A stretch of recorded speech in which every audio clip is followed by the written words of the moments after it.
I was in the worst pain of my life, screaming for my husband Marcus as our first child was about to be born. But instead of holding my hand, he checked his watch and said those words I'll never forget. "This is taking too long, Gianna. I have that business dinner with the Harrisons." He walked out of that delivery room while I was still in labor. What he didn't know was that I'd been hiding something from him for 3 years of marriage, something that would change everything when the midwife looked at my newborn twins and whispered, "Twins run in royal blood, don't they, Your Highness?" I'd love to know which corner of the globe you're watching from. And if this story speaks to you, make sure to subscribe. Tomorrow's video is one you absolutely can't miss. The morning I met Marcus Wellington, I was scrubbing floors at the Grandview Country Club in Westchester County. My hands were raw, my back ached, and my uniform was soaked with cleaning solution. I'd been working there for 6 months, taking every shift I could get to pay for my night classes at the community college. "Excuse me, miss." The voice was smooth, confident. I looked up to see a man in an expensive suit standing over me. Tall, dark-haired, with the kind of smile that belonged in magazines. "You missed a spot." He was pointing to a perfectly clean section of marble floor. When I looked up at him confused, he laughed. "I'm kidding. The floor is spotless. I'm Marcus Wellington. And you are?" "Nobody important," I said, returning to my work. I'd learned not to engage with the wealthy members. They saw us as furniture, not people. "I doubt that very much." He crouched down to my level. "What's your name?" "Gianna Rodriguez." I kept scrubbing, but my heart was racing. Men like Marcus Wellington didn't talk to cleaning girls like me. "Well, Gianna Rodriguez, what would you say if I told you I've been watching you work for the past 20 minutes and you're the most focused, dedicated person I've seen all day?" I sat back on my heels and really looked at him. He wasn't mocking me. There was something genuine in his dark brown eyes. "I'd say you need better entertainment." He threw back his head and laughed, a real laugh that made other members turn and stare. "Would you have dinner with me tonight, Gianna?" I nearly dropped my scrub brush.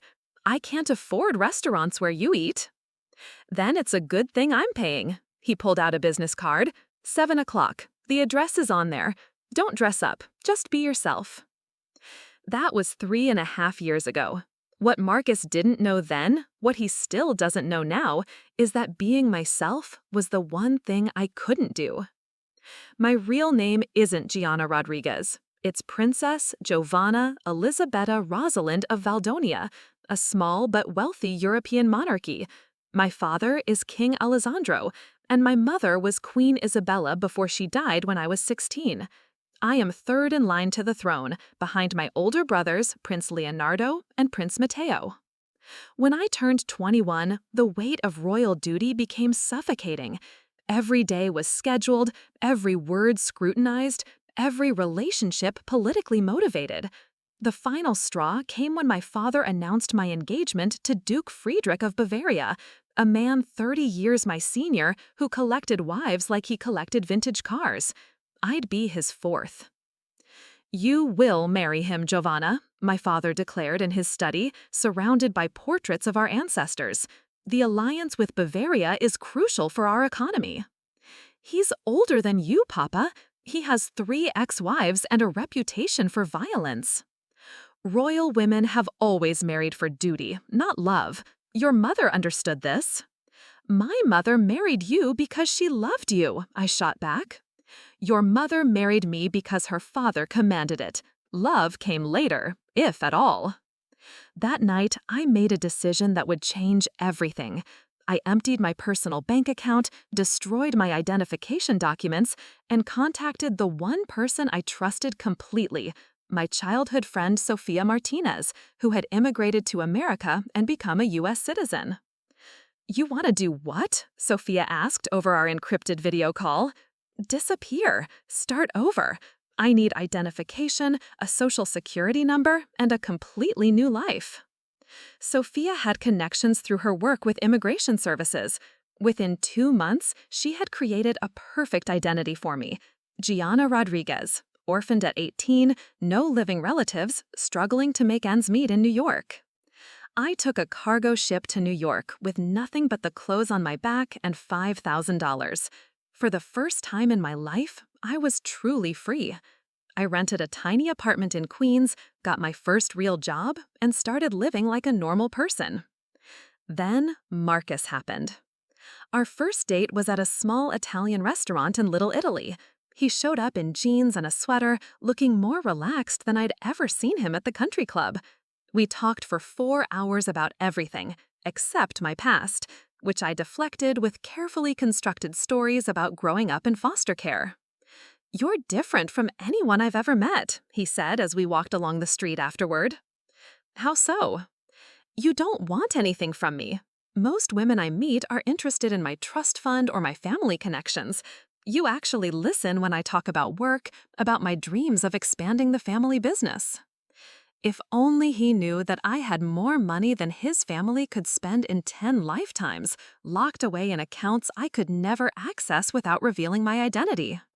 Marcus pursued me with the determination of a man who wasn't used to being turned down. Flowers arrived at my work daily. He showed up at my apartment with takeout from expensive restaurants. He took me to Broadway shows, art galleries, and weekend trips to his family's estate in the Hamptons.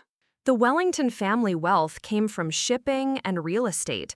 Marcus's great-grandfather had built the business from nothing, and now they owned half of downtown Manhattan. When Marcus brought me home to meet his parents, I could see the skepticism in their eyes. "She's lovely, darling," his mother, Patricia Wellington, said with the kind of smile that never reached her eyes. "But are you sure she's suitable?" "What mother means," his sister Vanessa chimed in, "is that she's not exactly from our world, is she?" I sat there in their marble-floored dining room, eating from china worth more than most people's cars, and let them dissect my fabricated background. I told them about growing up poor, working multiple jobs to put myself through school, dreaming of something better. They nodded politely, but I could see the calculation in their eyes. I was a charity case, a phase their son would grow out of. But Marcus was smitten. He proposed 6 months later with a 10-carat diamond ring that cost more than I'd let on I'd ever seen in my life. "Marry me, Gianna. Let me take care of you. You'll never have to worry about money again." I said yes, because I loved him, but also because I was tired of being alone. For 21 years, I'd been surrounded by people who saw me as a title, not a person. Marcus saw Gianna Rodriguez, the cleaning girl, and loved her anyway. Our wedding was a grand affair at his family's estate. 400 guests, a 12-piece orchestra, flowers flown in from Europe. I had no family there, which I explained by saying I had no family at all. Sophia came as my maid of honor, the only person who knew the truth about who I really was. "Are you sure about this?" she whispered as she helped me into my dress. "I love him, Sophia, and for the first time in my life, someone loves me for who I am, not what I represent." "But he doesn't know who you really are." "This is who I really am. Princess Giovanna was someone else's dream. Gianna Rodriguez is mine." The first year of marriage was blissful. I threw myself into being Marcus's wife, learning to navigate high society as Mrs. Wellington. I took cooking classes, interior design courses, and charity work to fit in with the other wealthy wives. Marcus was proud of how quickly I adapted. "You're a natural at this," he'd say, watching me charm his business associates at dinner parties. "It's like you were born for this life." If only he knew. The problem started in our second year of marriage. Marcus began working longer hours, taking more business trips. His family, who had barely tolerated me before, became increasingly cold. Vanessa would make cutting remarks about my background at family gatherings. "Remember when Gianna worked at the country club?" she'd say with a laugh. "It's amazing how far someone can rise, isn't it?" Patricia was more subtle, but no less cruel. She'd volunteer me for charity work with other wives, then make sure everyone knew I was new money through marriage, not breeding. Marcus always defended me, but I could see the strain it put on his family relationships. Sometimes I'd catch him looking at me with an expression I couldn't read, as if he was trying to figure out a puzzle. A lot of love and effort went into bringing this story to life. If you're enjoying it, we'd be so grateful if you'd subscribe to our channel. Now, back to where we left off. The worst part was the loneliness. I'd traded one cage for another. At the palace, I'd been trapped by duty and protocol. Now I was trapped by lies and the constant fear of discovery. I couldn't make real friends because I couldn't tell anyone the truth about my past. I couldn't contact my family because they'd given up looking for me and assumed I was dead. When I got pregnant 8 months ago, I thought everything would change. Marcus was thrilled, already making plans for our child's future, talking about family traditions and legacies. His parents softened slightly, seeing me as the vessel for their grandchild rather than an interloper. But the pregnancy was difficult. I was exhausted constantly, sick for months, and the baby seemed unusually active. During my routine ultrasound at 20 weeks, the technician frowned at the screen. "Is everything okay?" I asked, my heart pounding. "I need to get the doctor," she said, avoiding my eyes. Dr. Sarah Mitchell came in and studied the screen for what felt like forever. Finally, she smiled. "Congratulations, Gianna. You're having twins." "Twins?" Marcus looked stunned when I told him later. "Are you sure?" "Very sure. They're both healthy, both active. That's why I've been so sick." For a moment, he looked almost worried. Then he broke into a grin and swept me up in his arms. "Twins! My grandmother always said twins were a sign of good fortune in our family." But as the months passed, I noticed subtle changes in Marcus. He became more distant, more critical. When I couldn't attend social events because of fatigue, he'd go alone and come home later and later. When I gained more weight than the doctor recommended, he'd make comments about other wives who maintained their figures during pregnancy. The worst incident happened 2 weeks ago at his sister's birthday party. I was 7.5 months pregnant, exhausted, and my feet were so swollen I could barely walk in heels. Vanessa had invited all the society wives, and they were discussing their various charity projects. "Gianna, you've been so quiet lately," said Mrs. Harrison, the wife of Marcus's biggest business partner. "Are you still involved with the literacy program?" "I've had to step back because of the pregnancy," I explained, "but I plan to resume after the babies are born." "Babies?" Mrs. Harrison looked confused. "I thought you were just having one." "We're having twins," I said proudly. The room went quiet. I looked around at the faces of these women I'd been trying so hard to impress for 3 years. They were all staring at me with expressions ranging from surprise to barely concealed disgust. "Twins?" Vanessa repeated slowly. "How unusual. They don't run in the Wellington family." "They don't run in my family either," I said, which was technically true. Gianna Rodriguez's fictional family had no history of twins. What I didn't say was that twins run heavily in the Valdonian royal line. My great-grandmother had twins, my grandfather was a twin, and my brother Leonardo has twin boys. In our family, twins were considered a blessing, a sign of royal favor. "Multiple births can be so challenging," Patricia Wellington said with false sympathy. "I do hope you're prepared for the extra work. Marcus has such a demanding schedule." That night, Marcus was quiet during the drive home. Finally, he spoke. "Why didn't you tell me twins run in your family?" "They don't," I said honestly. "Then how do you explain having twins?" I turned to look at him, seeing something in his expression that made my blood run cold. Suspicion. Doubt. "It happens, Marcus. The doctor said it's not that uncommon, especially with fertility treatments." "But we didn't use fertility treatments." "No, we didn't. Sometimes it just happens naturally." He didn't say anything else, but I could feel the distance growing between us. For the next 2 weeks, he threw himself into work, barely speaking to me except when necessary. When I asked what was wrong, he'd claim everything was fine, but I could see him watching me when he thought I wasn't looking. 3 days ago, I woke up to contractions at 4 a.m. I'd been having false labor for a week, but these felt different, stronger, more regular. I waited until 6 a.m. before waking Marcus. "I think this is it," I said, shaking his shoulder gently. He sat up immediately, suddenly wide awake. "Are you sure?" "The contractions are 5 minutes apart and getting stronger. We should go to the hospital."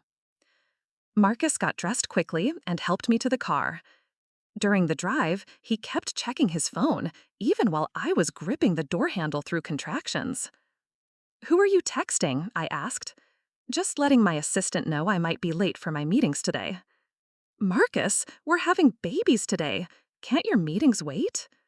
He didn't answer, just kept typing on his phone. At the hospital, the nurses confirmed I was in active labor. They got me settled in a private room while Marcus handled the paperwork. Everything seemed normal until the contractions got stronger and I started asking for pain medication. "The anesthesiologist is in surgery," the nurse explained. "It'll be another hour before we can get you an epidural." That's when Marcus started getting agitated. He kept checking his watch, pacing around the room, making phone calls in the hallway.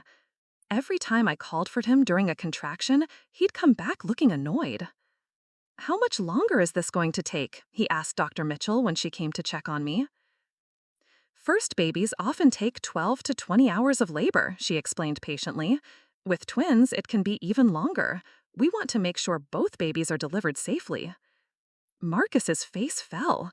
20 hours?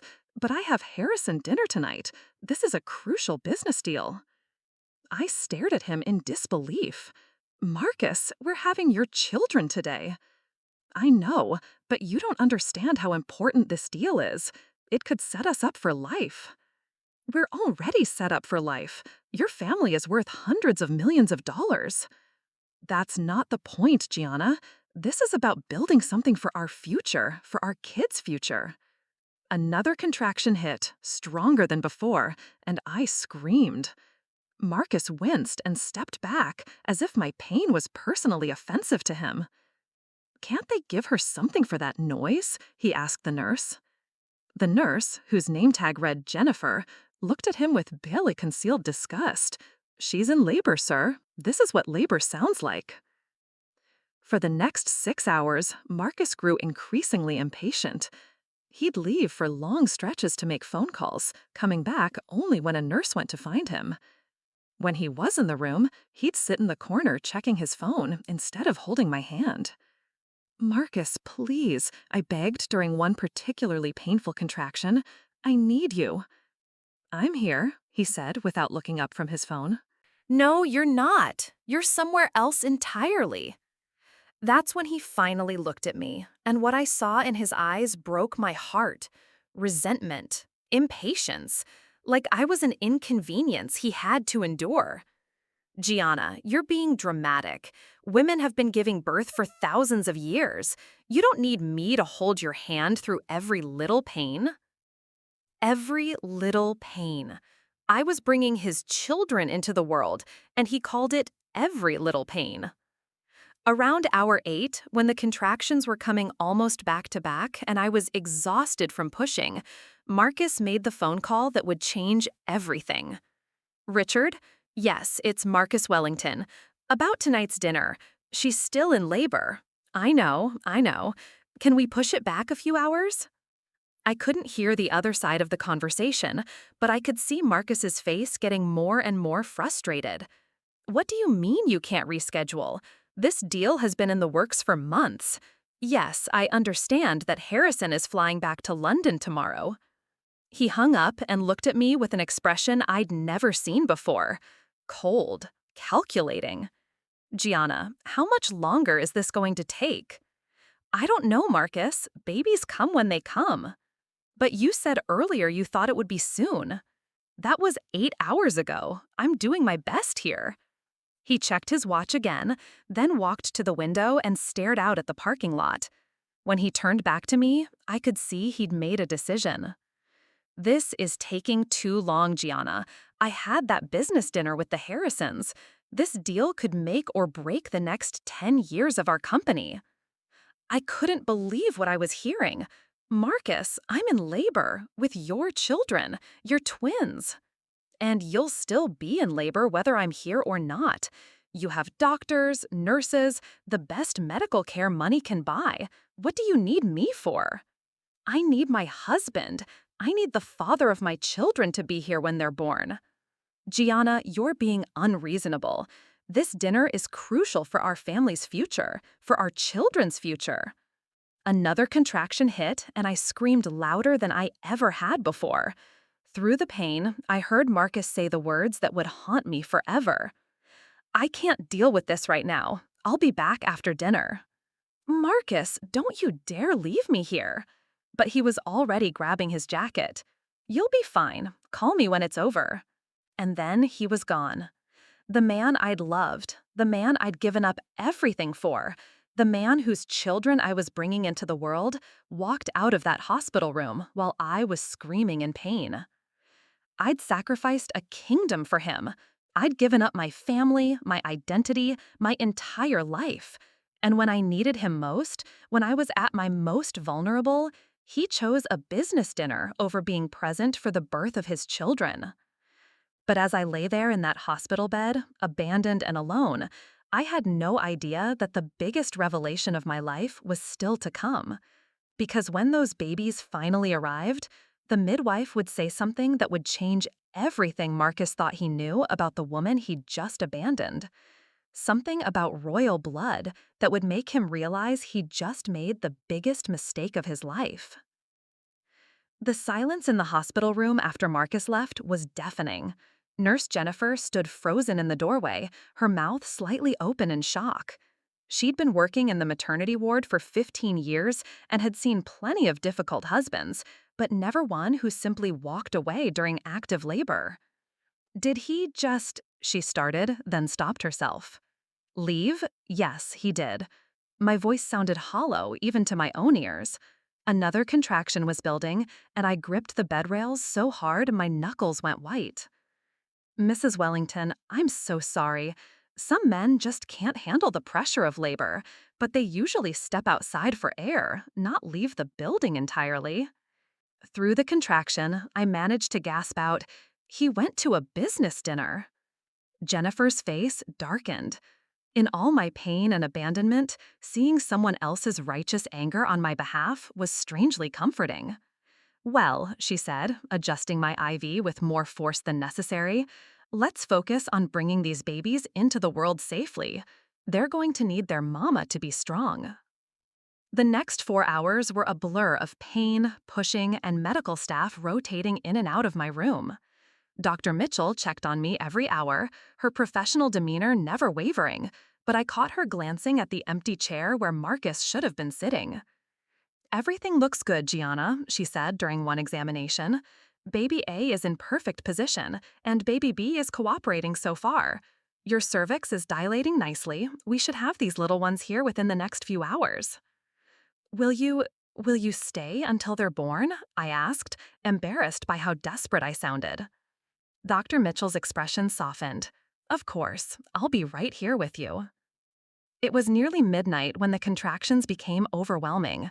I could feel the first baby crowning, and every instinct in my body was screaming to push. All right, Gianna, this is it, Dr. Mitchell announced, taking her position. On the next contraction, I want you to push like your life depends on it. I pushed with everything I had, thinking about all the royal women before me who had done this same thing.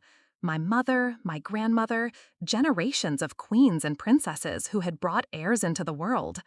At this moment, I wasn't Gianna Rodriguez, the abandoned wife. I was Princess Giovanna, daughter of kings, and I would birth my children with dignity, even if I had to do it alone. I can see the head, Dr. Mitchell called out. One more big push. At 12:43 a.m., my first son entered the world with a piercing cry that echoed through the room. The moment they placed him on my chest, still covered in birth fluid and screaming, I felt a love so fierce it took my breath away. "He's beautiful," Jennifer whispered, tears in her eyes. "Absolutely perfect." I stared down at this tiny person who had been growing inside me for 9 months. He had dark hair like Marcus, but something about his features reminded me of my brother Leonardo. Strong jaw, determined expression, even as a newborn. "Hello, little prince," I whispered, then caught myself. "Hello, my beautiful boy." "All right, we're not done yet," Dr. Mitchell reminded gently. "Baby B is ready to make his entrance." 12 minutes later, my second son was born. The moment he emerged, the room went completely silent. Unlike his brother's immediate cries, this baby was quiet, alert, looking around with wide, dark eyes as if he was studying his new environment. "Well, would you look at that?" said the midwife, who had just arrived for the shift change. She was an older woman with silver hair and kind eyes. Her name tag read Dorothy Chen. 2 beautiful boys. As they cleaned up the second baby and placed him on my chest next to his brother, Dorothy leaned in to examine them more closely. She had an odd expression on her face, like she was trying to solve a puzzle. "These are some special babies," she murmured, checking their reflexes and responses. "How special?" I asked, exhausted but alert. Dorothy looked at me carefully, then back at the twins. "In all my 30 years of midwifery, I've delivered a lot of twins, but these two, there's something different about them. Look at their hands." I examined my son's tiny fingers. Both babies had unusually long, elegant fingers, and on their left hands there was a small, distinctive birthmark shaped like a crescent moon. My blood ran cold. The crescent birthmark was a trait found only in direct descendants of the Valdonian royal line. It appeared on the left hand of every legitimate heir, a genetic marker that had been documented for over 400 years. My father had it, my brothers had it, and I had one too, though I kept it carefully hidden with makeup. "That's unusual," I managed to say. "Unusual is putting it mildly." Dorothy's voice was soft, almost reverent. "Honey, I've delivered babies for some very prominent families over the years. Politicians, celebrities, even some European nobility when they're visiting the States. These birthmarks, they're not random." She paused, studying my face intently. "Twins run in royal blood, don't they, Your Highness?" The world stopped. My heart felt like it had seized in my chest.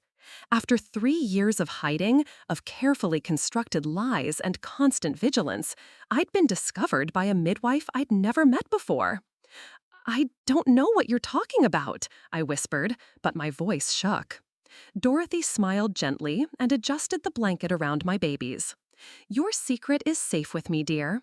I've been keeping royal secrets longer than you've been alive. But these little princes aren't going to be able to hide what they are.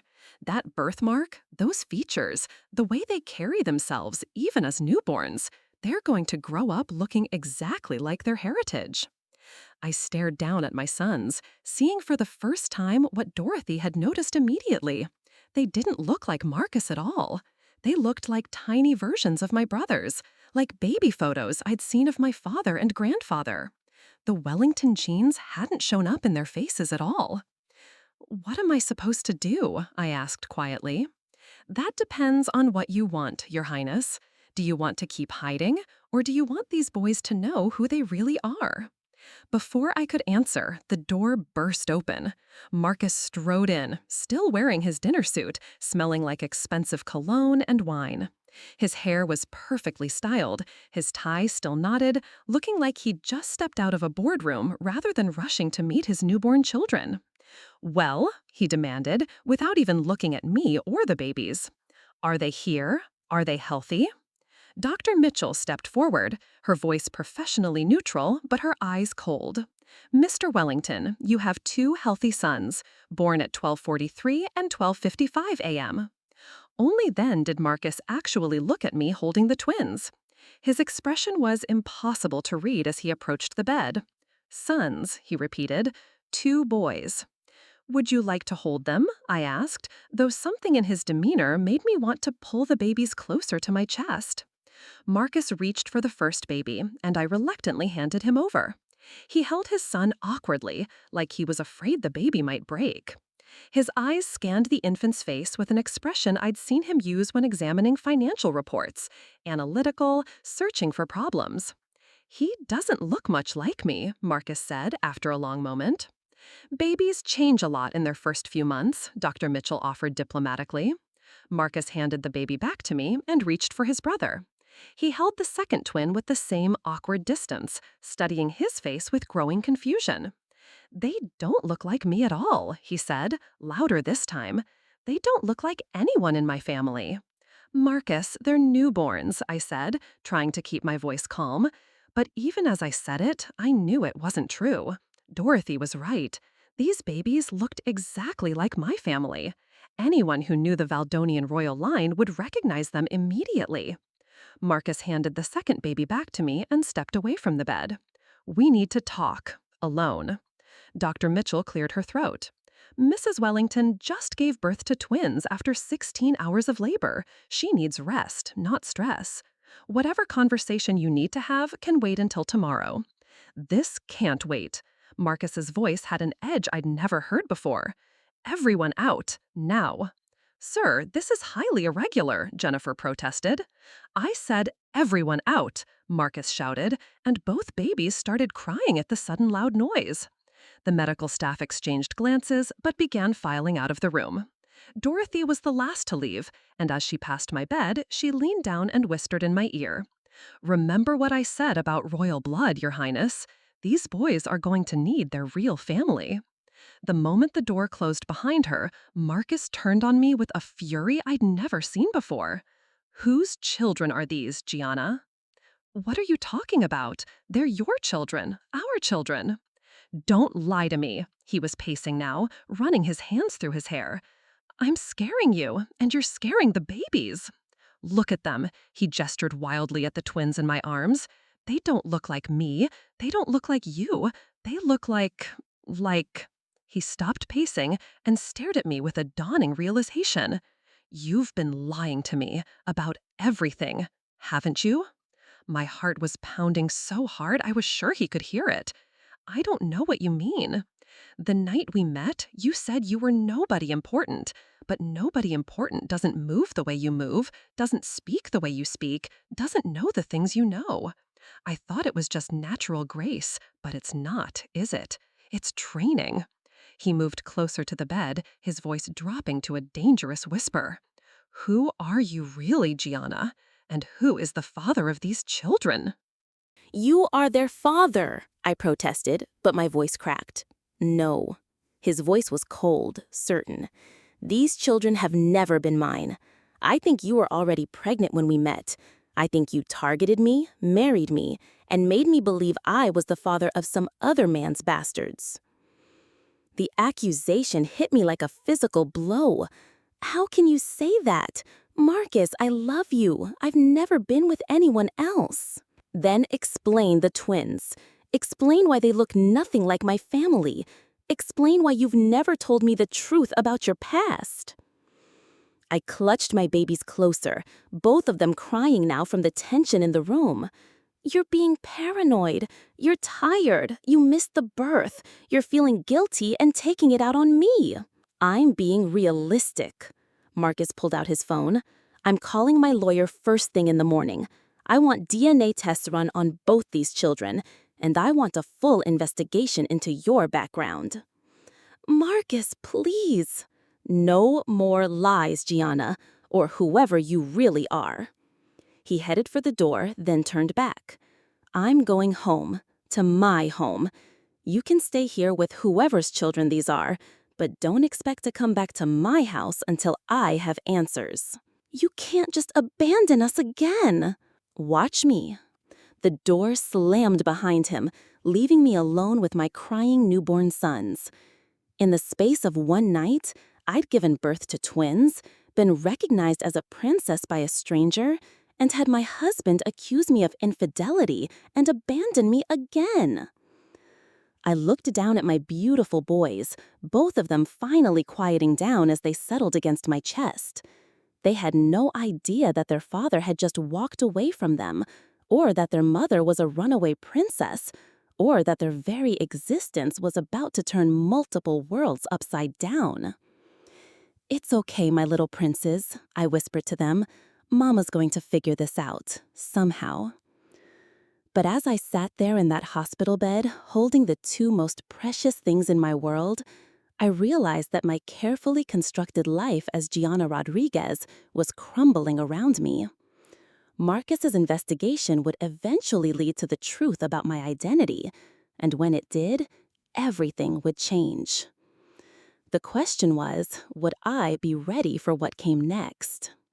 Outside my hospital room, I could hear the night shift bustling about, unaware that they were caring for not just another new mother, but a princess whose twins would one day have a claim to a European throne. Dorothy's words echoed in my mind. These little princes aren't going to be able to hide what they are. She was right. My sons carry the blood of kings, and no amount of lies or false names could change that. The only question now was whether their father would still be in their lives when the truth finally came out. Somehow, looking at Marcus's cold, suspicious eyes as he'd left, I doubted it. The morning light streaming through my hospital room felt harsh and unforgiving. I'd barely slept, spending most of the night feeding and watching my twins, memorizing every detail of their perfect faces. Baby A, who I'd started calling Alexander in my mind, had his father's strong chin, but my family's distinctive nose. Baby B, who felt like Nicholas, had the most alert eyes I'd ever seen on a newborn, and the same aristocratic cheekbones as my brother Mateo. Dorothy appeared in my doorway with the breakfast tray, her expression gentle but concerned. "How are we feeling this morning, Your Highness?" "Please don't call me that," I whispered, glancing around nervously. The walls have ears in hospitals. "Of course, dear." She set the tray down and moved to check on the babies, who were both sleeping peacefully in their bassinets. "Have you heard from your husband?" The word husband felt bitter in my mouth. "No, nothing." "I see." Dorothy's tone was carefully neutral, but I could see the disapproval in her eyes. "Well, the discharge papers should be ready this afternoon. Do you have somewhere to go?" That was the question I'd been avoiding all night. Marcus had made it clear I wasn't welcome at his house, our house, until he had answers. But I had no other family in America, no close friends who knew my real situation, and definitely couldn't go back to my tiny Queen's apartment with newborn twins. "I'll figure something out," I said, though my voice lacked conviction. Dorothy nodded knowingly. "I've seen this before, honey. Proud men who can't handle the reality of fatherhood. Sometimes they come around, sometimes they don't. But those babies don't deserve to suffer either way." Around noon, Dr. Mitchell arrived with my discharge paperwork and a serious expression. "Gianna, I need to discuss something with you. We've had several phone calls this morning from someone claiming to be your husband, demanding copies of the baby's medical records and birth certificates." My stomach dropped. "What did you tell them?" "That we can't release any information without your written consent. But," she paused, choosing her words carefully, "he's also demanding paternity tests, and he mentioned bringing lawyers into this. Can he do that?" "If he's listed as the father on the birth certificates, he has certain rights. But right now, you have primary custody since you're nursing and the babies are so young." Dr. Mitchell sat down in the chair Marcus had abandoned the night before. "Gianna, I have to ask, is there any reason you wouldn't want him to have those test results?" I looked down at my sleeping sons, their crescent-shaped birthmarks visible on their tiny left hands. "The tests will show he's their biological father," I said, which was technically true. What I didn't mention was that they might also show genetic markers that would raise questions about my own heritage. "Then you have nothing to worry about legally. But I am concerned about your emotional well-being and that of the babies. Do you have family support?" "Family support? If only she knew that my family consisted of a king, 2 princes, and an entire royal court that believed I was dead. "I'll manage," I said again, the phrase becoming my default response to questions I couldn't really answer. 2 hours later, I was sitting in the hospital's financial office, trying to figure out how to pay for the delivery without access to the joint accounts Marcus had undoubtedly frozen. The administrator, a thin man with wire-rimmed glasses, kept glancing between his computer screen and my face with growing confusion. "Mrs. Wellington, I'm showing here that your insurance was canceled this morning." "Canceled? That's impossible. I'm on my husband's corporate plan." "Yes, well, we received notification from Wellington Enterprises that you're no longer eligible for coverage. Something about pending legal proceedings." The humiliation burned in my chest. Marcus had moved fast, cutting me off from everything within hours of leaving the hospital. No access to money, no insurance, no home to return to. What does this mean for my bill? Well, the total for your delivery and 2-day stay comes to $47,000 without insurance. $47,000 I didn't have access to for giving birth to children whose father was now pretending they weren't his. "I need to make a phone call," I said weakly. I called Sophia from the payphone in the hospital lobby, my hands shaking as I dialed her number. "Gianna, how did everything go? Are the babies here?" "Sophia, I need help." The words came out in a rush, and I found myself crying as I explained everything. Marcus leaving, the accusations, being cut off financially. "That bastard," Sophia muttered. "Okay, listen to me. I'm driving up from Philadelphia right now. Don't sign anything, don't agree to anything, and don't let anyone pressure you into going anywhere you don't want to go." "But where am I supposed to go with 2 newborns?" "You're coming home with me until we figure this out. And Gianna," her voice softened, "maybe it's time to consider contacting your real family. Your sons are princes, whether Marcus acknowledges them or not." After I hung up, I sat in the lobby waiting for Sophia, feeding Nicholas while Alexander slept in his carrier. Other new families walked by. Happy couples taking their babies home, grandparents cooing over their grandchildren, siblings excited to meet their new brother or sister. I felt invisible, like a ghost haunting their joy. That's when I saw her. Cassandra Blake, socialite and gossip columnist for Manhattan Elite magazine, was walking through the lobby in designer clothes and 4-inch heels. She was Marcus's ex-girlfriend from before we met, and she'd never missed an opportunity to make snide comments about his downgrade when he chose me. Our eyes met across the lobby, and her perfectly sculpted eyebrows rose in surprise. She changed direction and walked straight toward me, her heels clicking ominously on the marble floor. "Well, well, if it isn't the mysterious Mrs. Wellington." Her smile was sharp enough to cut glass. "I heard through the grapevine that you were here. Twins, how ambitious of you."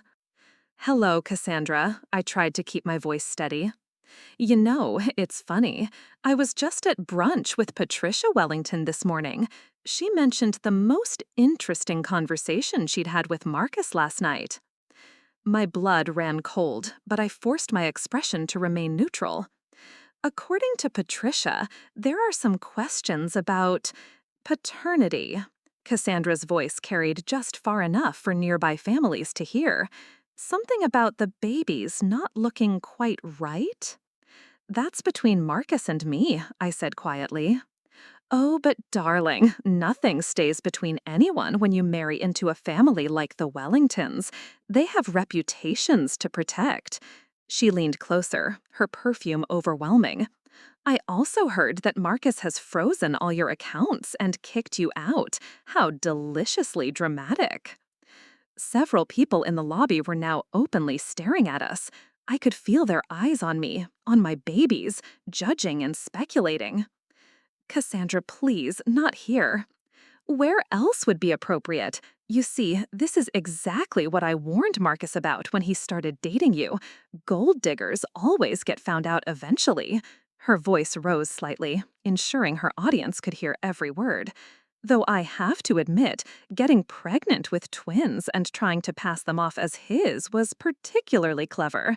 Too bad genetics don't lie.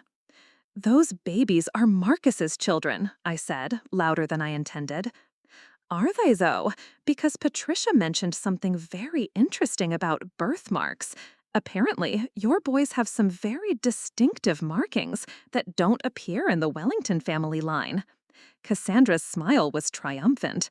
"She's already hired a genealogist to trace those markings. Very thorough woman, Patricia." My heart stopped. If Patricia Wellington was investigating the crescent birthmarks, it was only a matter of time before she connected them to the Valdonian royal family. The markings were well documented in European genealogical records. "I think you should leave," I said, standing up carefully with Nicholas still in my arms. "Oh, I'm going, but not before I mention that I'll be writing about this little encounter in my column next week. The fall of a social climber, when DNA tests tell the truth. It has such a nice ring to it, don't you think?" She turned on her heel and walked away, leaving me standing in the hospital lobby with dozens of strangers staring at me and whispering among themselves. I sank back into my chair, humiliated and exposed. Within an hour, Sophia arrived to find me hiding in the family bathroom, both babies crying, and me not far behind. "Jesus, Gianna, what happened?" I told her about Cassandra's public confrontation and Patricia's investigation into the birthmarks. "She's going to figure out who I am," I said, panic rising in my voice. "If she connects those birthmarks to the Valdonian royal family, it's over. My father will find out where I am, Marcus will realize he's married to a princess, and everything will explode."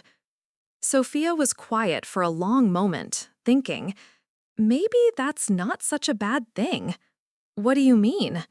"I mean, you've been hiding and sacrificing for 3 years, and look where it's gotten you. Abandoned in a hospital with no money, no home, and a husband who's trying to prove your children aren't his." She took Alexander from my arms and looked down at his sleeping face. "These boys are princes, Gianna, real princes. They have a birthright that goes back centuries. They also have a father who just walked away from them. A father who doesn't deserve them," Sophia said firmly. "But they have a grandfather who's a king, uncles who are princes, and a mother who gave up a throne for love. Maybe it's time to stop hiding from who you really are." Before I could respond, my phone rang. The caller ID showed Marcus's number, and my heart jumped with stupid hope. Maybe he'd come to his senses. Maybe he wanted to apologize. Maybe... "Gianna." His voice was cold, businesslike. "I'm calling to inform you that I've filed for legal separation. My lawyers will be in touch about custody arrangements and the paternity tests." "Marcus, please, can't we just talk about this?" "There's nothing to talk about until I know the truth about those children, and about you." There was a pause. "I know you've been lying to me about your past, Gianna.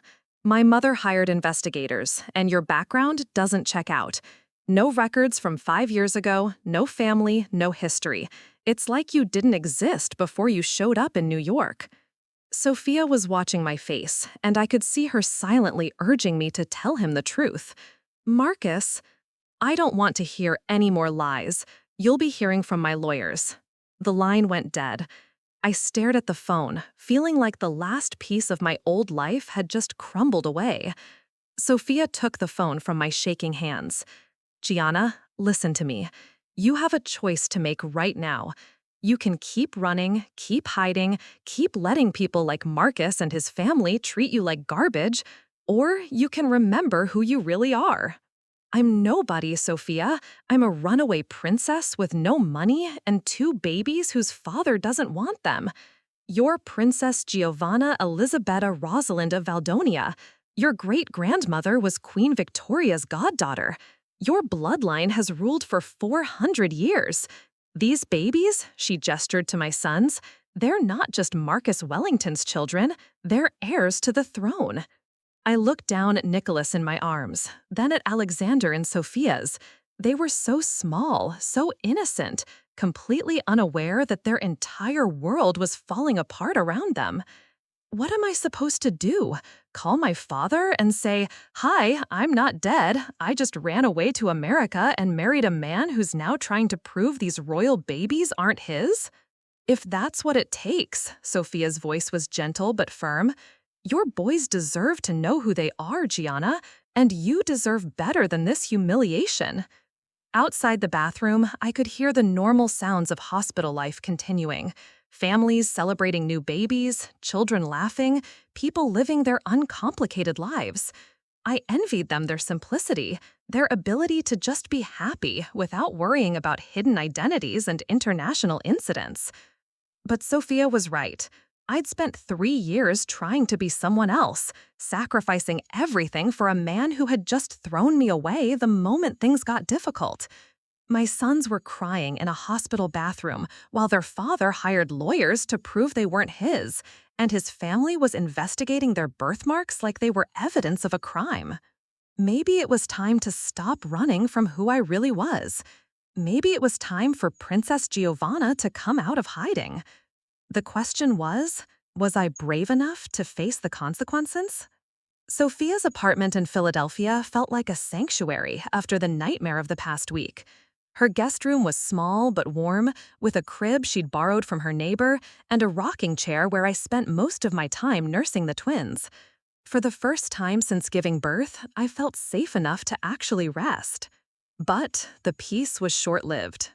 On Wednesday morning, exactly 1 week after the twins were born, Sophia burst into the guest room with her laptop and a grim expression.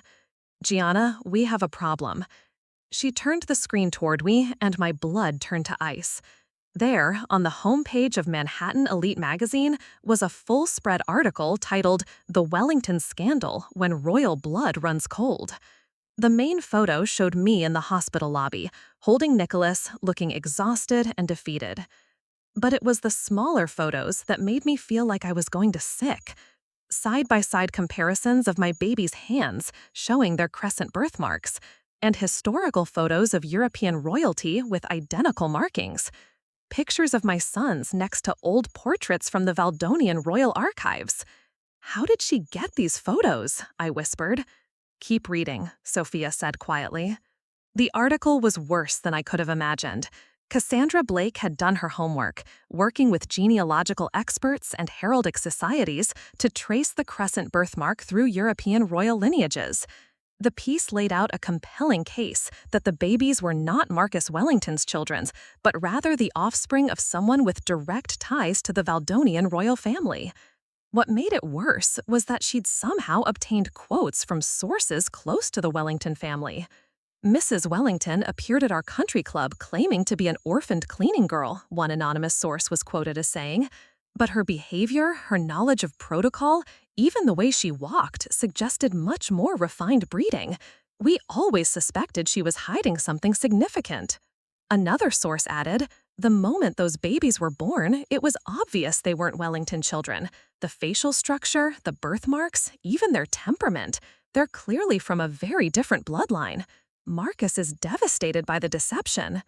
But the final paragraph was what broke me completely. Sources confirm that investigators hired by the Wellington family have identified the Mrs. Wellington as Princess Giovanna Elisabetta Rosalind of Valdonia, who disappeared 3 years ago and was presumed dead.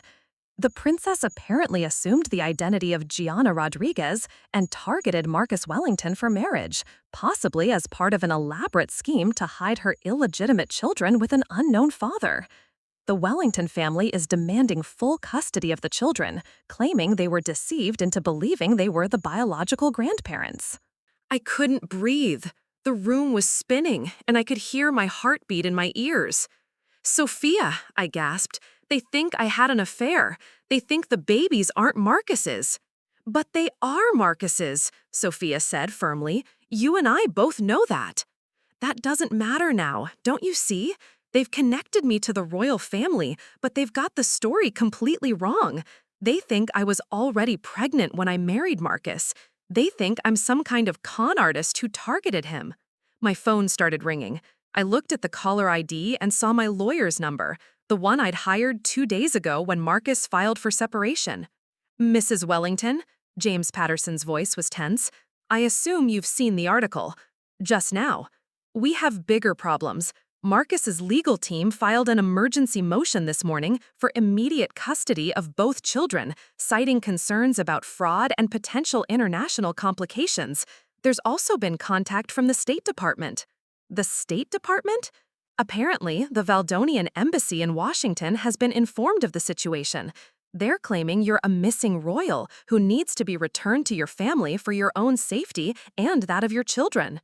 The room went completely silent, except for the sound of Alexander crying from his crib. This was my worst nightmare coming true all at once. What does this mean? I asked, weakly.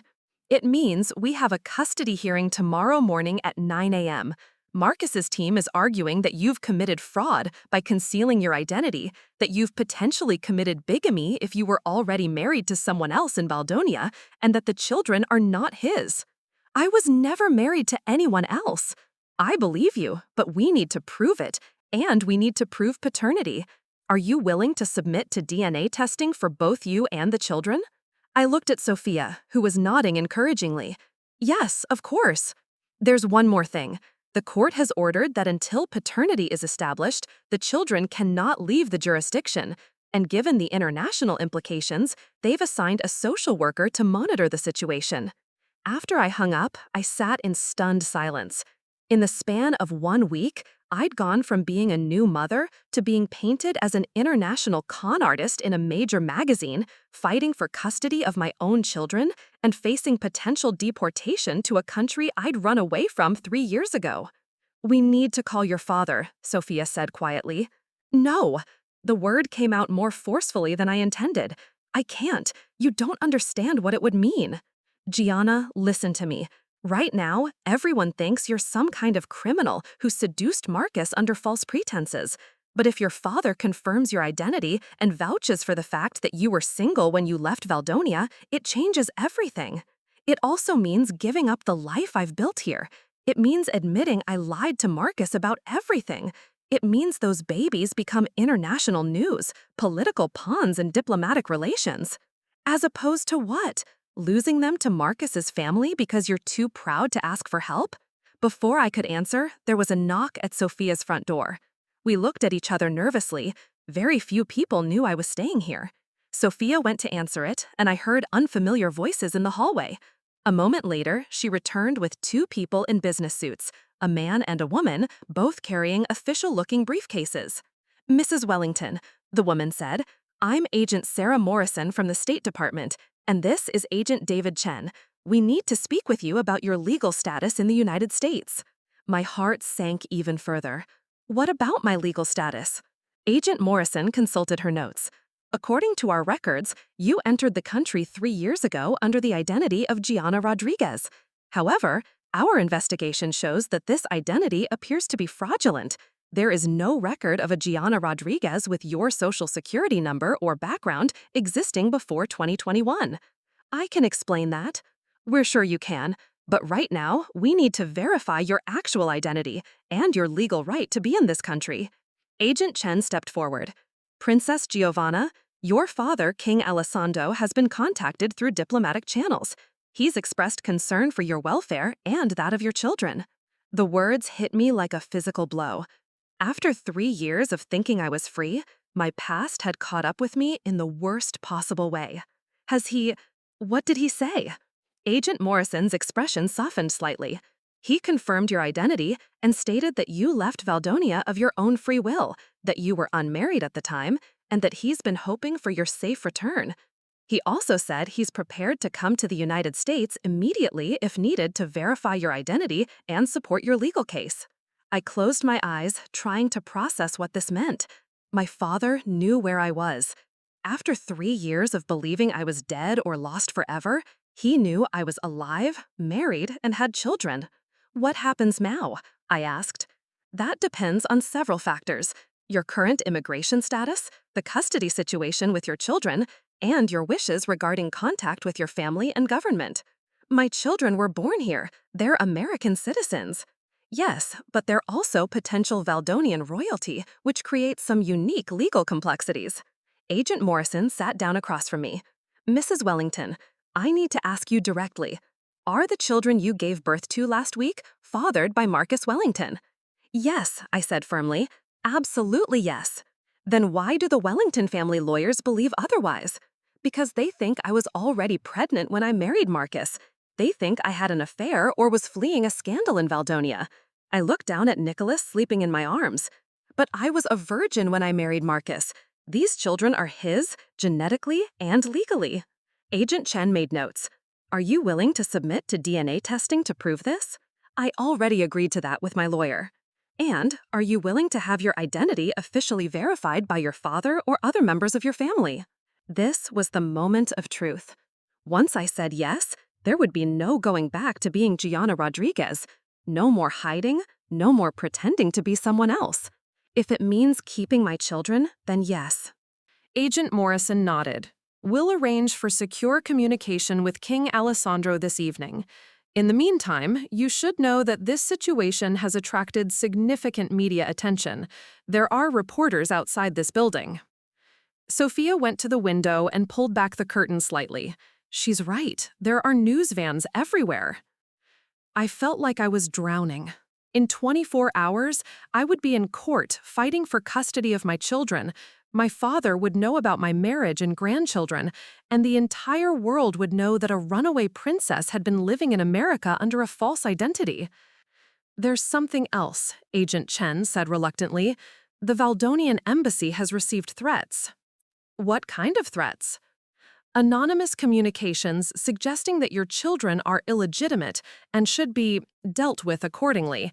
Nothing specific enough to act on, but concerning given the international attention this is receiving. The bottom fell out of my world. Not only was I fighting for custody, not only was my identity exposed, but now there were people who saw my innocent babies as threats to be eliminated. We're arranging for security, Agent Morrison added quickly, seeing my panic, both for you and the children. This is likely just internet noise, but we can't take chances. After the agents left, I sat in Sophia's living room holding both my babies, feeling like my world was ending. Everything I'd built, every sacrifice I'd made, every lie I'd told to create a normal life, it was all falling apart at once. You know what the worst part is? I said to Sophia. What? Marcus still doesn't know the truth. He thinks I cheated on him. He thinks these babies are some other man's children.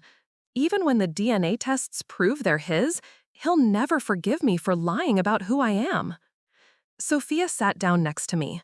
Maybe that's not the worst thing. What do you mean?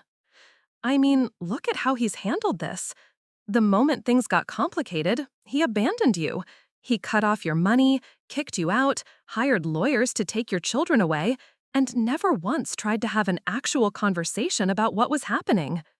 She looked at the twins sleeping peacefully in their carriers. Do you really want to fight to get back a man who would do that to the mother of his children? But they need their father. They need a father. They don't necessarily need him. Sophia's voice was gentle but firm. Gianna, you're a princess. Your children are princes. They have a grandfather who's a king and uncles who are princes. They have a heritage and a legacy that goes back centuries. They also have a father who just tried to prove they weren't his children rather than trusting the woman he claimed to love. The truth of that statement hit me like a physical blow. Marcus hadn't just doubted paternity. He'd assumed the worst about me without even asking for an explanation. He'd believed I was capable of fraud, adultery, and using him for money, rather than considering that there might be another explanation for the things that didn't add up about my past. That night, as I prepared for the video call with my father, I realized that this wasn't just about fighting for my children anymore. This was about deciding who I wanted to be and what kind of life I wanted to build for my sons.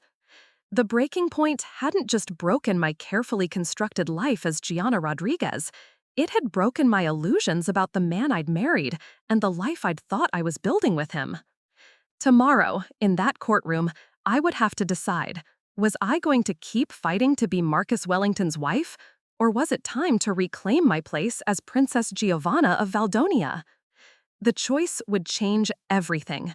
But maybe, after 3 years of running from who I was, it was time to stop hiding. The video call with my father was scheduled for 8 p.m. Eastern Time, which meant it would be 2 a.m. in Valdonia. As the appointed time approached, I found myself pacing Sophia's living room with Nicholas in my arms while Alexander slept in his carrier. Agent Morrison had set up the secure connection on her laptop, explaining that the call would be encrypted and monitored by both American and Valdonian security services. The weight of that reality, that my personal family conversation would be watched by government officials, made my stomach churn. At exactly 8 p.m., the screen came to life, and there he was. King Alessandro di Valdonia looked older than I remembered, with more silver in his dark hair and new lines around his eyes. But when he saw me, his composed royal expression cracked completely. Gianna, his voice broke on my name. My daughter, my precious daughter. I started crying before I could say a single word. 3 years of suppressed homesickness, grief, and longing hit me all at once. "Papa," I whispered, "I'm so sorry." "No, no tears now. Let me see you properly." He leaned closer to the camera, studying my face. "You look tired, but you're alive. You're safe. That's all that matters to me." "Papa, Show me my grandsons," he interrupted gently. I lifted Nicholas so he could see the camera, then adjusted the angle to show Alexander sleeping in his carrier. My father's eyes filled with tears as he took in their faces. "They have the Rossini nose," he said, referring to my mother's family line. "And those hands, they bear the mark. Yes, they both have the crescent birthmark. Then there can be no doubt about their heritage. These are the true princes of Valdonia." His voice grew stronger, more regal. "Agent Morrison, are you listening?" "Yes, Your Majesty," came Agent Morrison's voice from off-screen. "I want it clearly documented that these children are the legitimate grandsons of the King of Valdonia, born to my daughter, Princess Giovanna, and her lawfully wedded husband, Marcus Wellington. Anyone who questions their legitimacy or their mother's character will answer to the crown." The authority in his voice was unmistakable. This wasn't just a father speaking. This was a king making an official declaration. "Papa, the situation is complicated," I began, then explained everything. My marriage to Marcus, his abandonment, the accusations of fraud, the custody battle scheduled for the next morning. My father listened without interruption, his expression growing darker with each detail. "This man," he said finally, "this Marcus Wellington, he abandoned you during childbirth?" "Yes." "He accused you of adultery without proof?" "Yes." "He cut off your access to money and shelter while you were caring for newborn infants?" "Yes." King Alessandro was quiet for a long moment. When he spoke again, his voice was ice cold. Agent Morrison, I want you to understand something very clearly. My daughter is Princess Giovanna Elisabetta Rosalind di Valdonia, third in line to our throne. Her children are fifth and sixth in the line of succession. They are not just American citizens, they are Valdonian royalty, with all the protections and privileges that entails. We understand, Your Majesty. I don't think you do. Let me clarify. Any attempt to separate these children from their mother, to question their legitimacy, or to treat Princess Giovanna as anything less than the royal personage she is, will be considered an act of aggression against the crown of Valdonia. I had never heard my father use this tone before. This was the voice he used when addressing foreign ministers and heads of state. Furthermore, I am prepared to come to the United States immediately with a full diplomatic escort to personally verify these facts in your courts. I will bring the royal genealogical records, DNA samples from the royal line, and testimony from our court historians. Agent Morrison's voice was carefully neutral. Your Majesty, that won't be necessary if Mrs. Wellington agrees to DNA testing. Princess Giovanna, he corrected sharply, And yes, it will be necessary, because this isn't just about proving paternity anymore. This is about ensuring that my daughter and grandsons receive the respect and protection they deserve. After the call ended, I sat in stunned silence. In the span of one conversation, my father had transformed this from a private family matter into an international incident involving two governments. Did he just threaten the United States? Not exactly, but he made it clear that Valdonia considers this a matter of royal dignity. I looked down at my sleeping sons. I don't think I realized how serious this would become. Agent Morrison closed her laptop. Princess Giovanna, your father's intervention actually helps your case significantly. Having official royal recognition of your identity and your children's legitimacy will carry considerable weight in tomorrow's hearing. But it also makes everything more complicated. Perhaps, but it also gives you resources you didn't have before. She gathered her papers. I should warn you that this development will likely attract even more media attention. The story of a runaway princess fighting for custody of royal heirs is international news now. That night, I barely slept. Every time I closed my eyes, I imagined walking into that courtroom and facing Marcus for the first time since he'd abandoned me at the hospital. What would he say when he learned the truth about who I really was? Would it change anything, or would he still see me as the woman who had lied to him for 3 years? The morning of the custody hearing, Sophia helped me choose what to wear. We settled on a navy blue dress that was formal but not ostentatious, paired with my mother's pearl earrings, the only jewelry I'd brought with me when I fled Valdonia. "You look like a princess," Sophia said as she braided my hair into an elegant updo. "I feel like a fraud in both directions. Too common to be royal, too royal to be common." "You're exactly who you're supposed to be," she replied firmly, "a mother fighting for her children."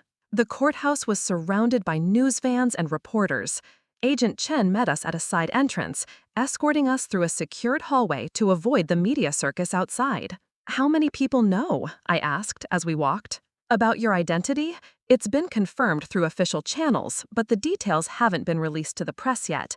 However, word is spreading quickly through diplomatic circles." The courtroom was packed. I spotted Marcus immediately, sitting at a table with 3 lawyers in expensive suits. He looked composed and confident, every inch the successful businessman. When he saw me enter, his expression didn't change, but I caught him staring at my earrings with a puzzled frown. Patricia and Vanessa Wellington sat in the gallery behind Marcus's table, both dressed in black like they were attending a funeral. Patricia's eyes followed me with undisguised hostility as I took my seat at the defendant's table with my lawyer, James Patterson. Judge Elizabeth Harper was a middle-aged woman with gray hair and sharp eyes. She called the court to order and reviewed the case briefly. "This is an emergency hearing regarding custody of twin infants Alexander and Nicholas Wellington, born 1 week ago. The petitioner, Marcus Wellington, is seeking full custody based on claims of fraud and questions regarding paternity." Marcus's lead attorney, a silver-haired man named Robert Sterling, rose to present their case. "Your Honor, my client entered into marriage under false pretenses. The defendant claimed to be an orphaned immigrant named Gianna Rodriguez, but we've discovered she is actually Princess Giovanna of Valdonia, who disappeared 3 years ago under suspicious circumstances." Judge Harper looked intrigued, but said nothing. Furthermore, the children in question bear genetic markers consistent with European royal bloodlines, not the Wellington family line. "We believe Mrs. Wellington was already pregnant when she targeted my client for marriage, possibly fleeing a scandal in her home country." "That's a lie," I whispered to James, who squeezed my arm reassuringly. Sterling continued, "My client has been the victim of an elaborate deception designed to secure financial support and American citizenship for illegitimate royal offspring. We request immediate custody, pending paternity testing, and a full investigation into the defendant's true motives." When Sterling sat down, Judge Harper turned to my attorney. "Mr. Patterson, how does your client respond to these allegations?" James stood, and I could see his confidence. "Your Honor, my client admits to concealing her royal identity for personal safety reasons, but vehemently denies any deception regarding the paternity of her children. Princess Giovanna was unmarried and had no romantic relationships prior to meeting Mr. Wellington." He paused for effect. Furthermore, we have official confirmation from King Alessandro of Valdonia that his daughter left the country of her own free will to escape an arranged marriage, and that she was single at the time of her departure. A murmur went through the courtroom. I could see several reporters frantically taking notes. Additionally, Your Honor, we question Mr. Wellington's fitness as a father, given that he abandoned his wife during active labor to attend a business dinner and subsequently cut off all financial support to a woman caring for week-old infants. Marcus's face flushed red, and I saw him lean over to whisper urgently to Sterling. We request DNA testing to conclusively prove paternity, and we're confident the results will show that Mr. Wellington is indeed the biological father of both children. Judge Harper made notes, then looked up. Mr. Sterling, does your client consent to paternity testing? Sterling looked uncomfortable. Your Honor, my client is willing to submit to testing, but we maintain that regardless of the biological results, this marriage was entered into under fraudulent circumstances. Your Honor, James interrupted, may I ask what specific law prohibits a woman from using a pseudonym when she meets someone? Princess Giovanna broke no laws by choosing to live under an assumed identity. She worked, paid taxes, and conducted herself as a law-abiding resident. The law regarding marriage fraud, Sterling began, requires proof of intent to defraud for financial gain, James finished. My client worked as a cleaning woman and lived in a studio apartment. She clearly wasn't targeting Mr. Wellington for his money. Judge Harper held up her hand for silence. I'm ordering immediate DNA testing for all parties. Results should be available within 48 hours using expedited processing. She looked directly at Marcus. Mr. Wellington, I'm also troubled by the allegations regarding your abandonment of your wife during childbirth. Can you explain your actions? Marcus stood slowly. When he spoke, his voice was strained. Your Honor, I was under enormous stress.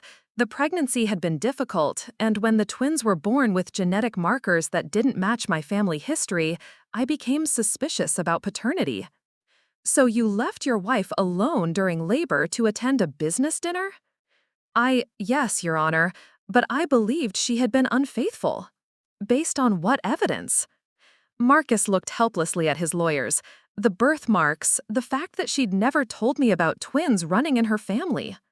Mr. Wellington, Judge Harper's voice was sharp, did you ask your wife for an explanation before assuming adultery? No, Your Honor. The judge made more notes. Given the international implications of this case and the welfare of 2 newborn American citizens, I'm maintaining temporary custody with the mother pending DNA results. However, I'm also ordering supervised visitation for the father, assuming he wishes to exercise that right. Marcus nodded quickly. Yes, Your Honor. I'm also appointing a guardian ad litem to represent the children's interests independently. Judge Harper looked around the courtroom. This case involves not just custody, but international law, diplomatic immunity, and the welfare of children who may have claims to foreign inheritance. I want all parties to understand the gravity of this situation. As the court was dismissed, I felt a mixture of relief and apprehension. I still had my babies, but this was far from over. Marcus approached me as I was gathering my things. Gianna, he said quietly, or should I call you Princess now? I turned to face him, seeing uncertainty in his eyes for the first time since this began. You can call me whatever feels right to you, Marcus, but my name is Giovanna. It always has been. Why didn't you tell me? The question I'd been dreading. Because I wanted you to love me for who I am, not what I represent. I wanted a normal life, a normal marriage, a normal family. But you lied about everything. I lied about my past. I never lied about loving you. I paused, studying his face. The question is, does knowing the truth change anything for you? Marcus was quiet for a long moment. I don't know, he said finally. I need time to process all of this. You'll have 48 hours, I replied. That's when the DNA results come back, and you'll know for certain that Alexander and Nicholas are your sons. I walked away before he could respond, but I could feel his eyes following me out of the courtroom. The tide was turning, but I still didn't know which direction it would carry us. The DNA results arrived on Friday morning at exactly 9:17 a.m., 47 hours after the samples were taken. I was feeding Alexander in Sophia's kitchen when James Patterson called with the news. Gianna, his voice was triumphant, we have the results. Marcus Wellington is definitively the biological father of both children. 99.97% certainty. I closed my eyes and felt a weight I'd been carrying for days finally lift from my shoulders. Thank God. There's more. The lab also ran extended genetic markers at the court's request. The results confirm royal lineage consistent with the House of Valdonia on the maternal side. Your children's DNA tells their entire story: American father, European royal mother, and genetic markers that prove they're exactly who we said they were. When do we tell Marcus? He'll receive the results within the hour. The hearing is scheduled for this afternoon at 2 p.m. After I hung up, I sat holding my son and thinking about what this meant. Marcus would finally know the truth, that I'd never cheated on him, that these were his biological children, and that every accusation his family had made was wrong. The question was, would it matter to him anymore? Sophia found me an hour later, still sitting in the same spot. You should be celebrating, she said, settling down across from me with her coffee. You just won. Did I? Think, yes, I proved the children are his, but I still lied about who I was for 3 years. I still built our entire relationship on a false identity. You built your relationship on love. The identity was just packaging. Before I could respond, my phone rang. Marcus's name appeared on the screen, and my heart started racing. Hello, Marcus. Gianna. His voice was strange, quiet, almost broken. I just got the DNA results. I know. They're mine, both of them. They're really mine? Yes, they are. There was a long pause. I need to see you, before the hearing. Can we meet somewhere private to talk? Marcus, I don't think. Please, I know I don't deserve it, but I need to explain. I need to apologize. I need to try to make this right somehow. Something in his voice made me agree. We arranged to meet at Riverside Park at noon, a neutral location where we could talk without lawyers or family members interfering. I arrived first, pushing the twins in their double stroller, and found a quiet bench overlooking the river.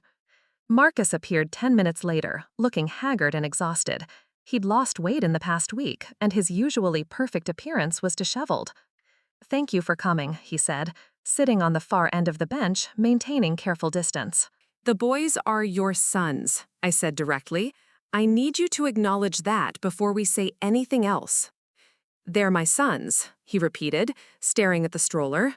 Alexander and Nicholas are my biological children. And you abandoned us, twice. Marcus flinched. Yes, I did. Why? He was quiet for several minutes, watching joggers pass by on the path. When he finally spoke, his voice was barely above a whisper. Because I was scared. Because nothing about you ever made complete sense. And when the twins were born with those birthmarks, it felt like confirmation of all my doubts. What doubts? The way you moved, like you'd been trained in etiquette from childhood. Your knowledge of art and literature that went far beyond community college courses. The fact that you never talked about your past, never had family photos, never mentioned childhood friends. He looked at me directly for the first time. I knew you were hiding something from day one. I just convinced myself it didn't matter because I was falling in love with you. So when you saw the birthmarks, I panicked. I thought you'd been lying about everything, including paternity. I thought maybe you'd fled some scandal in your home country and were using me as cover. I stared at him in disbelief. Marcus, in 3 years of marriage, did I ever ask you for money beyond normal household expenses? Did I ever try to access your business accounts or push you to put my name on property deeds? Did I ever do anything that suggested I was using you financially? No, he admitted. Then how could you possibly think I was some kind of gold digger? Because it was easier than admitting that my wife didn't trust me enough to tell me who she really was. The honesty of that statement hit me like a physical blow. He was right. I hadn't trusted him with the truth about my identity. I wanted to tell you, I said quietly. So many times, I almost did. But you didn't. Because I was afraid you'd see me differently.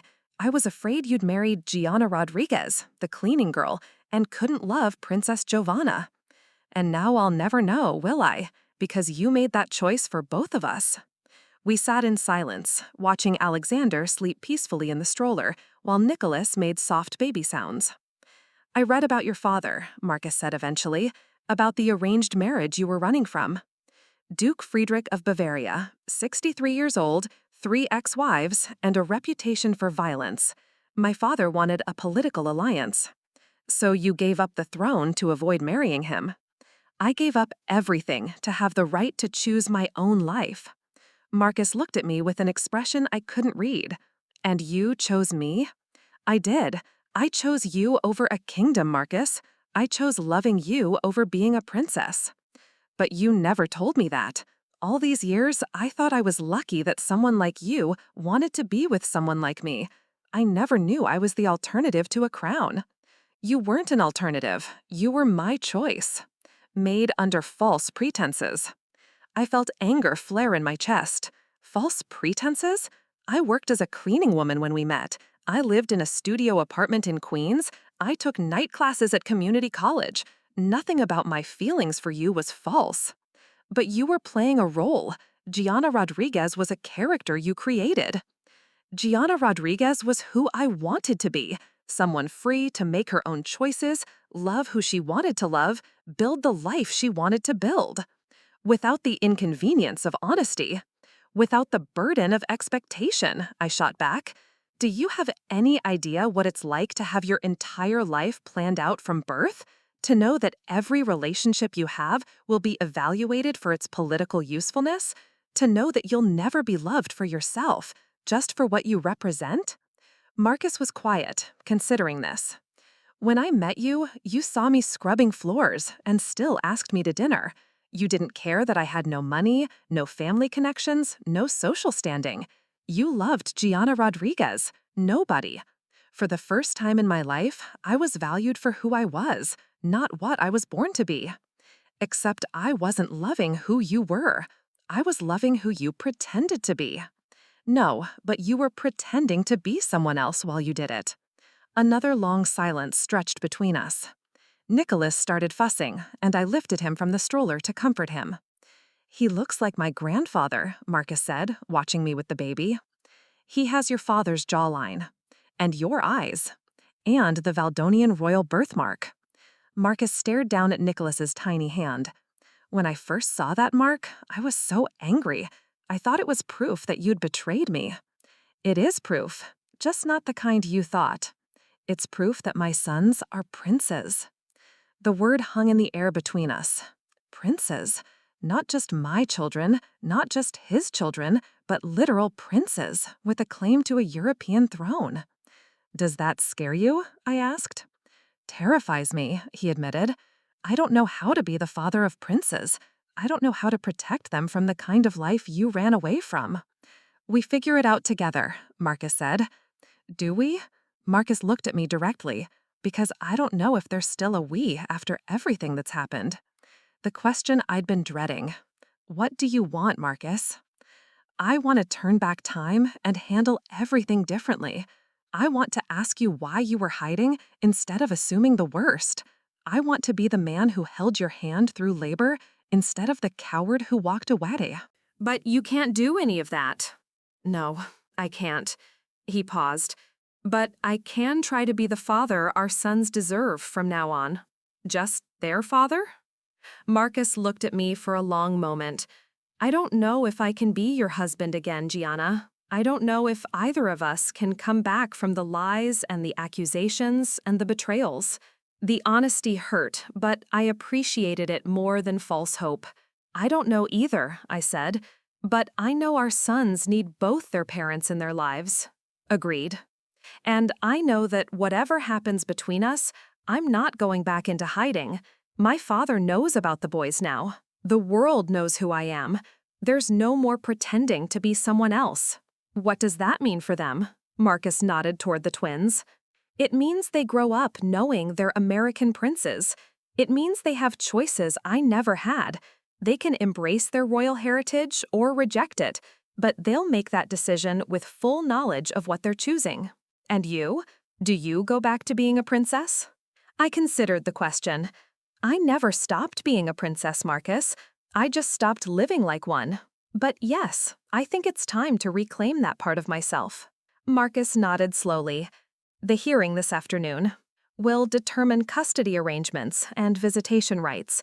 Whatever the judge decides, I want our sons to know their father. Even after everything I've put you through, you're their father. They deserve to have you in their lives, assuming you want to be there. I do, more than anything.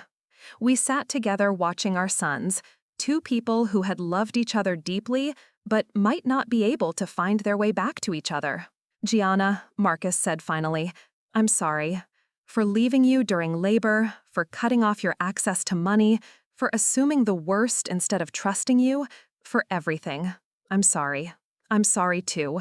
For lying about who I was, for not trusting you with the truth, for making you fall in love with someone who wasn't entirely real. You were real, maybe not completely honest, but what I fell in love with, your kindness, your strength, your determination to build a better life, that was all real. Yes, it was. As we headed back to prepare for the afternoon hearing, I realized that the truth had finally been revealed in all its complicated, messy entirety. The DNA results had proven paternity, but they'd also forced us to confront the deeper truths about trust, honesty, and love. Marcus now knew that his sons were princes, that his wife was royalty, and that every assumption he'd made about my motives had been wrong. But he also knew that I'd lied to him for 3 years about the most fundamental facts of my identity. Whether we could rebuild from that foundation remained to be seen. But for the first time since this nightmare began, I felt like we were finally dealing with reality instead of assumptions and accusations. The truth was out. Now we had to figure out how to live with it. The afternoon custody hearing felt different from the emergency session earlier in the week. The courtroom was still packed with media and spectators, but there was a sense of finality in the air. Judge Harper took her seat and immediately addressed the elephant in the room. Before we proceed, I want to acknowledge that this case has taken on international significance. I've received communications from the State Department, the Valdonian Embassy, and several other diplomatic entities. However, my primary concern remains the welfare of 2 American-born infants. She looked directly at Marcus. Mr. Wellington, you've received the DNA test results. Do you acknowledge the paternity of both children? Marcus stood, his voice clear and steady. Yes, Your Honor. Alexander and Nicholas Wellington are my biological sons. And do you withdraw your accusations regarding adultery and fraud? Marcus glanced at me before answering. Yes, Your Honor. I was wrong to make those accusations without evidence. Judge Harper made notes. Mrs. Wellington. She paused. I'm sorry, what is the proper way to address you now that your identity has been confirmed? James stood. Your Honor, my client holds the title of Princess Giovanna of Valdonia, but she is also legally married to Mr. Wellington under American law. For the purposes of these proceedings, Mrs. Wellington is appropriate. Thank you. Mrs. Wellington, do you wish to continue these custody proceedings, or are you and your husband interested in attempting reconciliation? The question hung in the air. I could feel every eye in the courtroom on me, waiting for my answer. Your Honor, Mr. Wellington and I have discussed our situation. While we're committed to co-parenting our children, we believe it's in everyone's best interest to formalize custody arrangements through the court. I heard Patricia Wellington gasp from the gallery behind Marcus. He closed his eyes briefly, as if absorbing the finality of my words. Judge Harper nodded. Very well. Given the unique circumstances of this case, I'm prepared to issue my ruling. Primary custody of Alexander and Nicholas Wellington will remain with their mother. However, Mr. Wellington will have generous visitation rights, including overnight stays once the children are older, and equal participation in all major decisions regarding their upbringing, education, and medical care. She looked at Marcus. Mr. Wellington, I want to be clear about something. Your behavior during your wife's labor and in the immediate aftermath was unacceptable. However, I believe people can change. And these children deserve to know their father. You'll start with supervised visits, progressing to unsupervised time as you demonstrate consistent, responsible parenting. Marcus nodded solemnly. I understand, Your Honor. There are some unique considerations given the children's dual heritage. Mrs. Wellington, I understand your father wishes to be involved in his grandsons' lives. Yes, Your Honor. King Alessandro would like to establish a relationship with them, but he's agreed to work within whatever custody framework this court establishes. I'm also ordering that both children maintain dual citizenship, American and Valdonian, so they have options as they mature. However, neither parent may take the children out of the country with written consent from the other parent and approval from this court. Judge Harper set down her pen and looked at both of us. This has been an unusual case involving deception on both sides, Mrs. Wellington's concealment of her identity and Mr. Wellington's assumptions about his wife's character. However, what matters now is that two innocent children have parents who love them and can provide for their needs. She stood, signaling the end of the hearing. The court is dismissed. As people began filing out, Marcus approached me one more time. Gianna, Giovanna, I don't even know what to call you anymore. Gianna is fine. It's who I chose to be when I fell in love with you. I want you to know that I meant what I said earlier. I'm sorry for everything, and I want to be a good father to our sons. They need you to be. Marcus looked down at the twins sleeping peacefully in their stroller, oblivious to the legal drama surrounding them. When can I see them again? The court will arrange supervised visits, but Marcus, I waited until he looked at me, they're going to grow up knowing they're princes.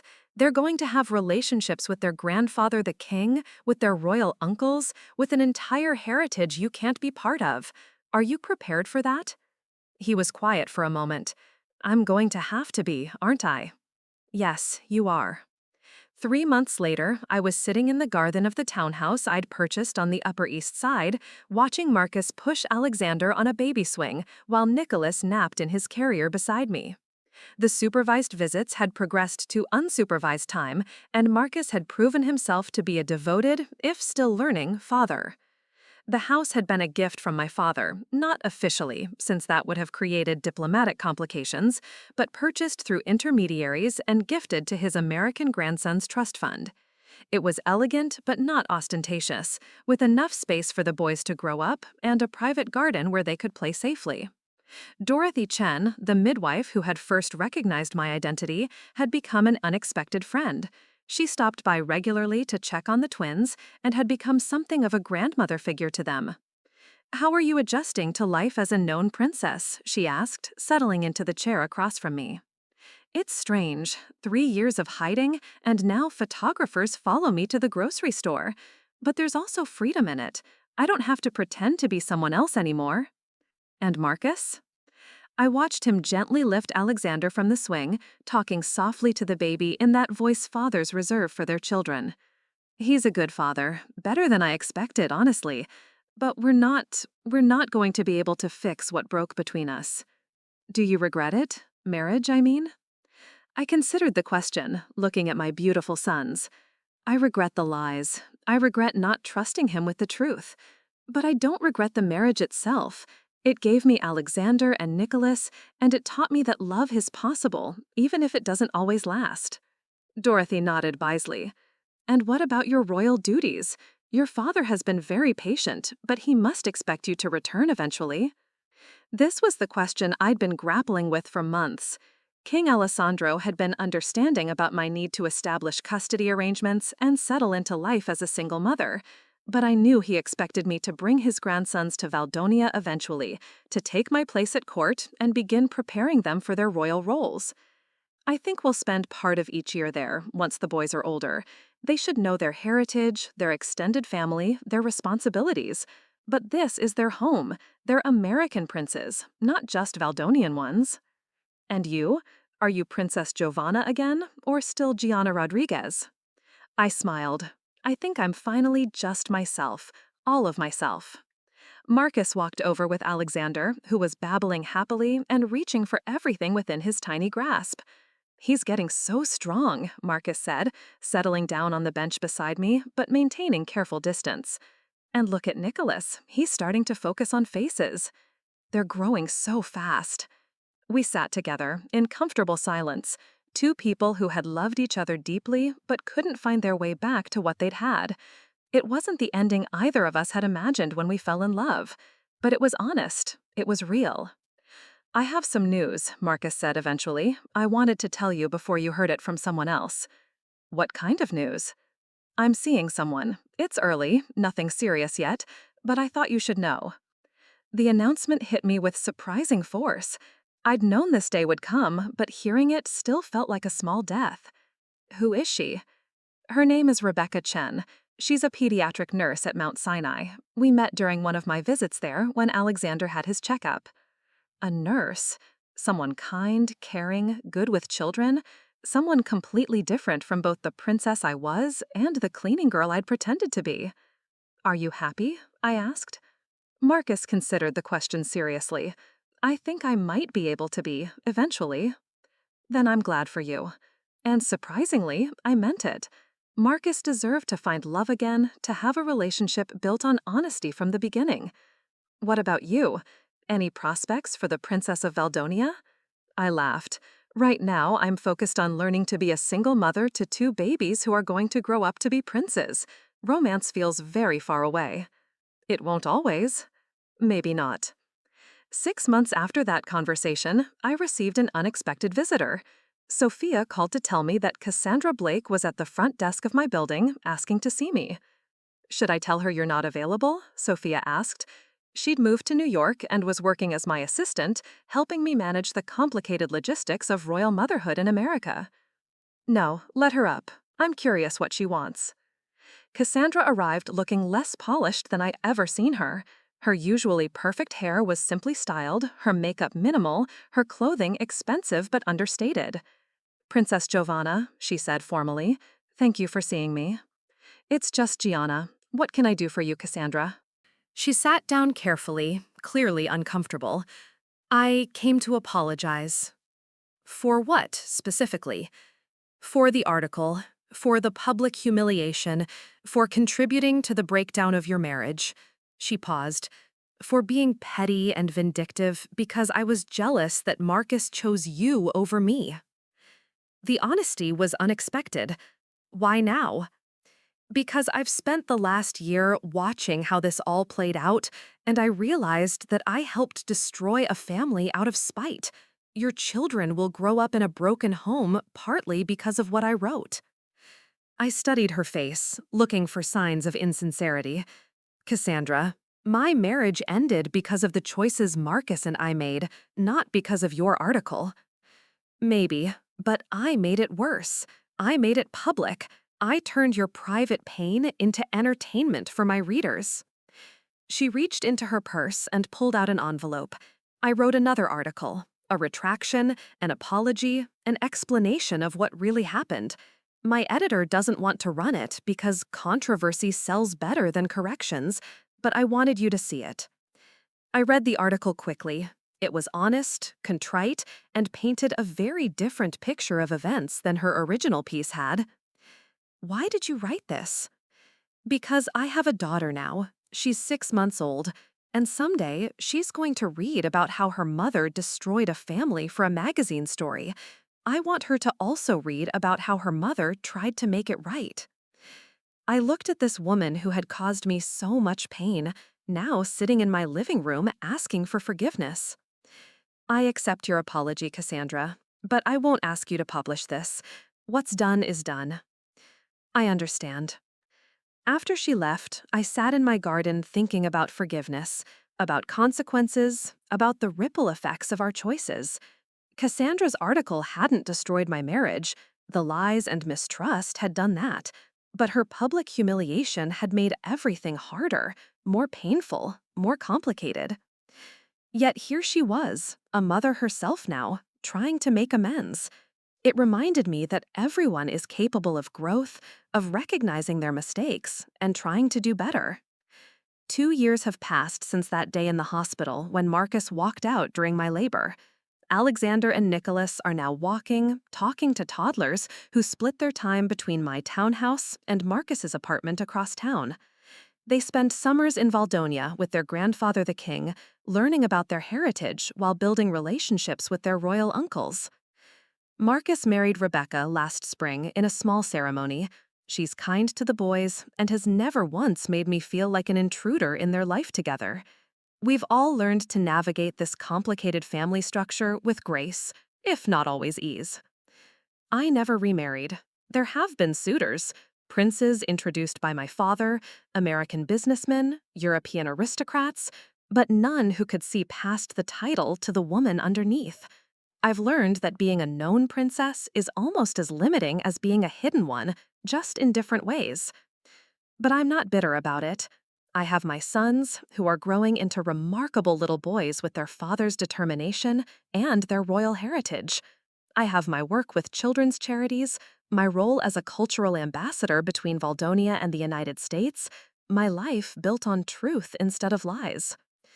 Sometimes, late at night, when the boys are sleeping, I think about what might have been if I'd told Marcus the truth from the beginning. Would he have been able to love a princess the way he loved a cleaning girl? Would we have survived the complications of royal life, the diplomatic pressures, the loss of privacy? I'll never know. But I do know this. Those twins who were born in that hospital room while their father was at a business dinner grew up to be princes who know their worth, who understand both sides of their heritage, and who will never have to choose between love and honesty the way I did. And maybe that's enough. Maybe that's everything. The midwife was right that first night. Twins do run in royal blood. But what she didn't say, what I've learned over these past years, is that royal blood, like all blood, carries both blessings and burdens. The key is teaching your children to embrace the blessings while learning to bear the burdens with grace. My sons will be kings someday, or they'll choose to be American citizens who happen to have royal heritage. Either way, they'll make that choice knowing exactly who they are, where they come from, and what they're capable of. That's a legacy I can be proud of, even if the love story that created it didn't have the ending I once dreamed of. In the end, perhaps that's what growing up really means, learning that happy endings come in forms you never expected, and that sometimes the greatest love you can give someone is the truth, even when it costs you everything else. Looking for more? We've got 2 amazing stories ready for you right on screen. If this one touched you, these are absolutely worth your time. Click to watch them now. And hey, subscribe and hit that bell to never miss our latest uploads.